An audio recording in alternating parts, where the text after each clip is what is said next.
Dicen que para entender una corriente filosófica primero debes entender el contexto histórico de su creación. Por eso, en realidad nadie dice eso. Me acabo de inventar la frase. Solamente necesitaba alguna introducción que parezca inteligente porque es hora de hablar de filosofía y si quedo como un boludo ante el internet me van a dar puntitos negativos en el video.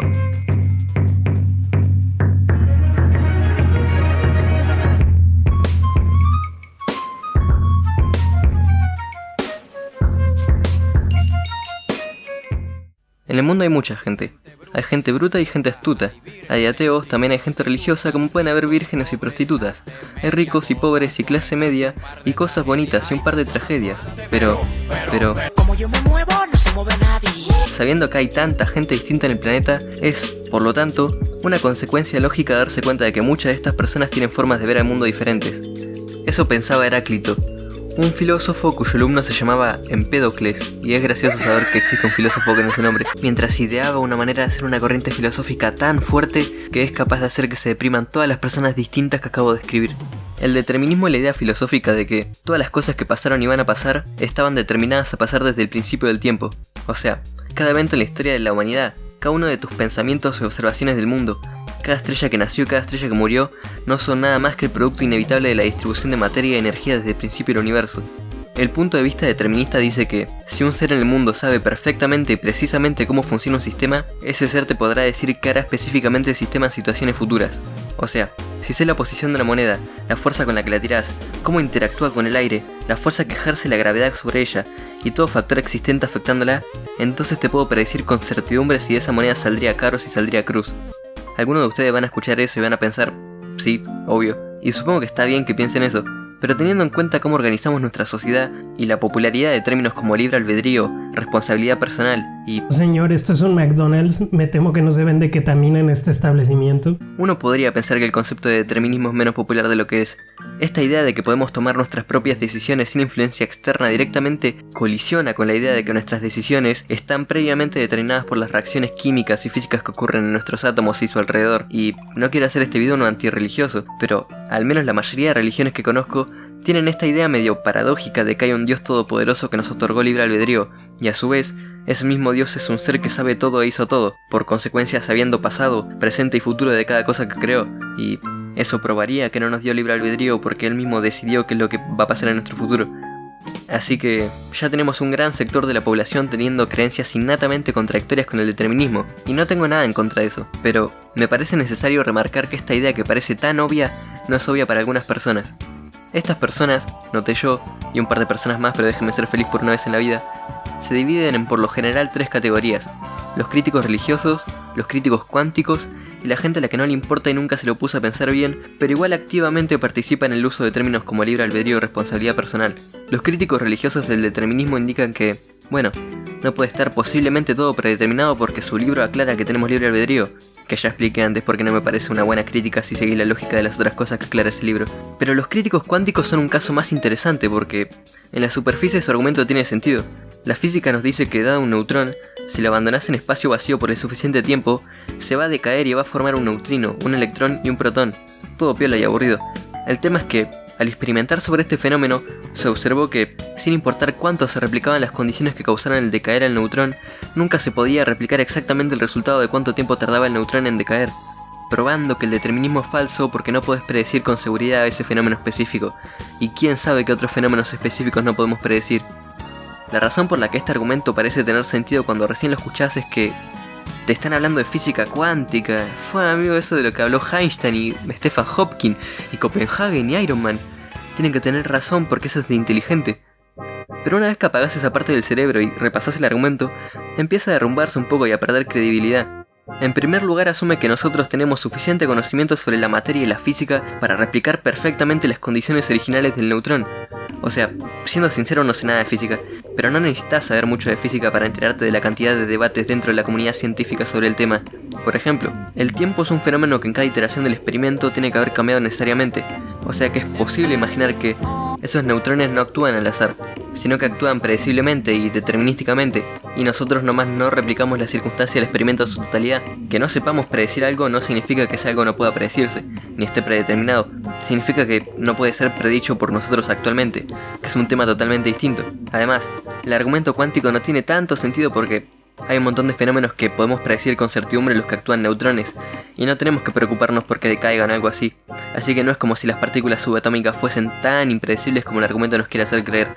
Si ahora mismo yo quiero pegarle a una pared, puedo predecir con seguridad el efecto neurológico que va a tener en mí y saber que va a provocar que mi cuerpo mande la señal de ¡Aya! A mi cerebro, a pesar de que no sea capaz de predecir el estado exacto de las partículas que me forman. El argumento del neutrón también lo escuché hacerse con las nubes de electrones y otros fenómenos más, pero siempre comete el mismo error su argumentación, por lo que no es un buen argumento. Sin embargo, los críticos más prominentes e importantes al determinismo son el tercer tipo, los que no le dan bola, y justamente estos críticos son lo mismo que hacen nuestras leyes. Desde el principio de la sociedad determinamos quién está por encima de quién mediante conceptos como culpa, mérito, inteligencia, responsabilidad, superioridad y esfuerzo. Desde que existen los monarcas en aldeas teniendo más poder de decisión que la persona normal por haber vivido más años, desde que Platón propuso que la sociedad esté comandada por filósofos, desde que los reyes proclamaban ser elegidos por Dios para elegir sobre la vida de todas las personas en su tierra, desde que los presidentes eligen cómo se gasta la plata de sus ciudadanos y desde que las personas con plata eligen quién queda de presidente, siempre existió la idea de que la persona controlándote es la persona que se ganó el controlarte. En la sociedad primitiva el viejo reinaba porque era el que sabía más. En la sociedad feudal, el rey lo hacía porque era el que venía de una cadena de otras personas que reinaban y eran los que Dios creía adecuados para el trabajo. Y en la sociedad actual, reina el presidente porque es el que fue elegido por el pueblo y reina el rico porque fue el que mejor supo hacer su plata. Si te quejas de las personas muriéndose de hambre, entonces estás equivocado. No porque no pase, sino porque debería pasar. Porque esas personas no se esforzaron lo suficiente y es su responsabilidad ponerse a laburar para ser ricos. Si te quejas de la desigualdad y cómo las mujeres son violadas, entonces estás equivocado. No porque no pase, sino porque debería pasar. Porque esas mujeres se vistieron provocativamente y es su responsabilidad hacerse cargo. Si te quejas de las personas muriéndose por abortos clandestinos, entonces estás equivocado. No porque no pase, sino porque deberían haber cerrado las piernas y no querían que pase y ahora se tienen que comer el garrón por no hacerse cargo de sus acciones. Gran parte de la retórica de cómo funciona nuestra sociedad deriva de que no trazamos la línea sistemática entre determinismo y libre albedrío. Somos rápidos para defender que el rico sea rico y el pobre sea pobre, pero aún más rápidos para condenar cómo el rey era el rey y el esclavo era esclavo. Determinamos quién es responsable de sus propias acciones no mediante reglas lógicas, sino mediante intuición y lo que nos convenga al momento. Si estás en la cárcel es tu culpa y te lo mereces por romper la ley, pero ¿no es también culpa de la ley por ser rota? Hay veces que te pones a discutir con una persona que mantiene una distinta opinión a vos sobre cierto tema. De repente en esa discusión llega un argumento donde esa persona te dice sí, pero es su culpa por bla bla bla bla bla. Y vos te quedás medio confundido sobre ese argumento porque no es la forma en la que ves el mundo. No hay mucho con lo que puedas responder porque están comparando manzanas con naranjas y te das cuenta de que llegaron a un punto donde no se puede continuar porque están hablando desde premisas distintas. Después llegas a tu casa y reflexionas sobre esta discusión y te das cuenta de que eso no solo pasa con un tema específico. La mayoría de veces en las que estás en desacuerdo con otra persona vienen de un lugar de diferir con su visión sobre quién es responsable sobre qué en cada caso. Lo que se puede extraer de la filosofía del determinismo para uso práctico es la realización de cómo cada persona es una consecuencia de sus circunstancias, y realmente no puedes culpar completamente a una sola persona por sus acciones porque esas acciones fueron causadas por varios diferentes factores fuera de su control. Y si querés buscar una solución a un problema, deberías centrarte en cambiar esos factores en vez de culpar a una sola persona. La gente es determinista con algunas cosas pero con otras no. Si le preguntás a alguien qué piensa sobre la monarquía, probablemente te van a decir que no les gusta porque uno no decide cómo nace y el rey no se ganó ser rey, es un factor fuera de su control. Pero después ves a gente adorar el mérito del hombre rico por ganarse el ser rico, y no puedo evitar pensar en cómo se llega a esa conclusión, en cuál es la diferencia fundamental que separa el que algo sea injusto porque está determinado por circunstancias fuera de tu control, y el que algo sea justo a pesar de que esté determinado por circunstancias fuera de tu control.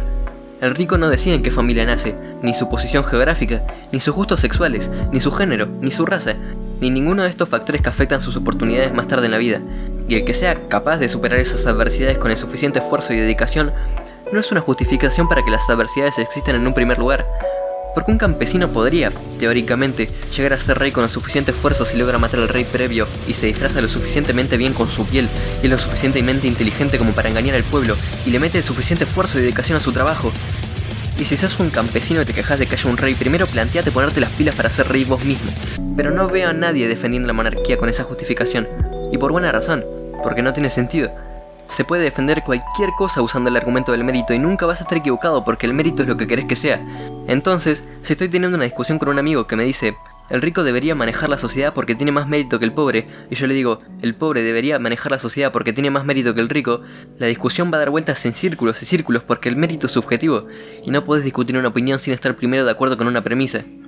Y por eso los argumentos de hubiesen cerrado las piernas prevalecen tanto y son tan convincentes para tanta gente, porque vivimos en una sociedad que prioriza el concepto de responsabilidad para decir cómo organizarse. Entonces cuando algo parece suceder por culpa de una persona, cualquier consecuencia dirigida a esa persona parece completamente razonable. Oh yeah, motherfucking. El tema es que eso genera un ciclo que se perpetúa solo. Nuestro sistema se construye alrededor del concepto de la culpa, pero lo que después determinamos como culpa viene de las normas sociales que son causadas por la misma forma en la que organizamos nuestro sistema.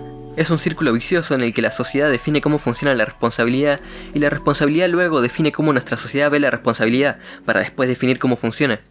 Y esto va a pasar siempre y cuando nos organicemos pensando en conceptos como el libre albedrío e ignorando conceptos como el determinismo. Y por eso, chicos, no les pude conseguir queta. Posta, no, amigo, no seas no, ¿cómo que no? ¿Cómo amigo? que no? 'Cause I'm a man, woman. Du, du, du, du, du, du, du, du. 'Cause I'm a man, woman. That is it before I do.